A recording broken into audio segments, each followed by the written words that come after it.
We're going to talk specifically about intersex claims now. Intersex people are people who are born with variations of sex characteristics. They have many different types of bodies, different identities, and different experiences. Intersex people may be aware of this from birth, some may only find out later in life. This means that not everything in this video will apply to all intersex people. You need to consider what is relevant to your case, and do not worry if certain things do not apply to you. For example, some but not all intersex people may also identify as LGBT. If this applies to you, then you may also want to watch our videos on sexual orientation and gender identity claims. You will be able to raise your sexual orientation or gender identity, as well as being intersex in your asylum claim, if both are relevant to the reasons you had to leave your home country. It is important that throughout your case, you know that you are entitled to be treated with respect and to be referred to and addressed using the pronouns that you choose. When you are giving evidence to the Home Office, whether that is during your interview or in your statement, it is normal to go through your life and experiences in date order from when you were born. You'll also be expected to talk about your life in the country you fled. As a child and as an adult, your experiences in your country of origin, and any problems that you may have experienced because you are intersex. We will now go through some questions to help you think about what needs to go into your statement. And this will also help you prepare for questions the Home Office might ask you during your interview.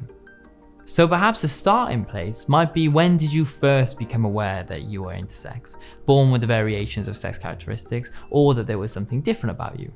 What did you know about being intersex, if anything? If you don't know the word intersex or the phrase variations of sex characteristics, it's okay. Maybe you have heard medical diagnosis, or maybe you did hear the word hermaphrodite about yourself.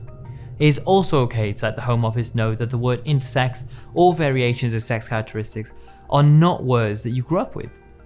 But you got to know these words now you're in the UK. Tell them if it has changed your mindset and or mental health to have a better understanding of who you are. How did your parents treat you? Were any medical procedures performed on you, with or without your parents' consent? Do you know what these were and when they took place? These questions may be very upsetting for you to talk about, so you may want to try writing them down first and then giving them to your lawyer. They can then read through what you have written and think about further questions the Home Office may want to ask you. You can then go through those questions with your lawyer first, so that you are more prepared for when you meet with the Home Office.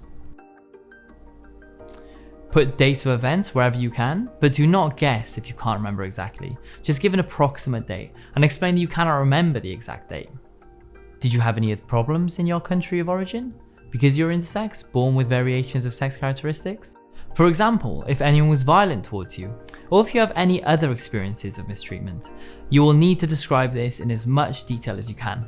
This does not apply to gender-based violence, such as rape, but you would still need to describe these events before and after. Other things to include in your statement are, what gender identity were you raised as, and why, for example, did a doctor make a decision about this when you were born? How did you feel about your assigned gender identity when growing up? It can also be possible that you are feeling okay with the gender you were assigned at birth, but you can't handle the medical procedures around it. Please explain it in detail. It can be hard and hurtful, but it is important for your interview. It is important to remember that there are no wrong or right answers. What is important is that you tell your own personal story. Was there a time when you started to express yourself in a different gender identity from the one that you were assigned by your parents or by medical professionals?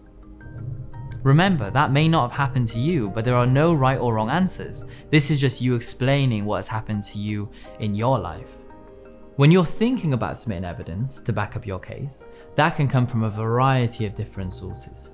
Witnesses can be particularly important, but there might not be any witnesses in your case who know enough or anything about you. This is not unusual, and it's not something that you should worry about too much.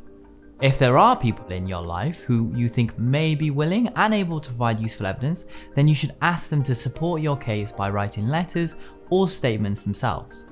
Those witnesses might be family members who are prepared to write and tell them about your life when you were growing up with them. There might be medical aspects to your case. For example, because you've had a medical intervention at some stage, including an intervention that wasn't your choice and was against your wishes. So there might be medical evidence that's relevant. You need to talk about your life in the UK now and the difference it has made to you to be able to live here in safety. If you need medical treatments now in the UK because of surgeries or other treatments that happen to you in the context of being an intersex person, you also need to talk about this. Maybe you need medication like hydrocortisone or hormones because you don't have any hormone producing organs yourself anymore.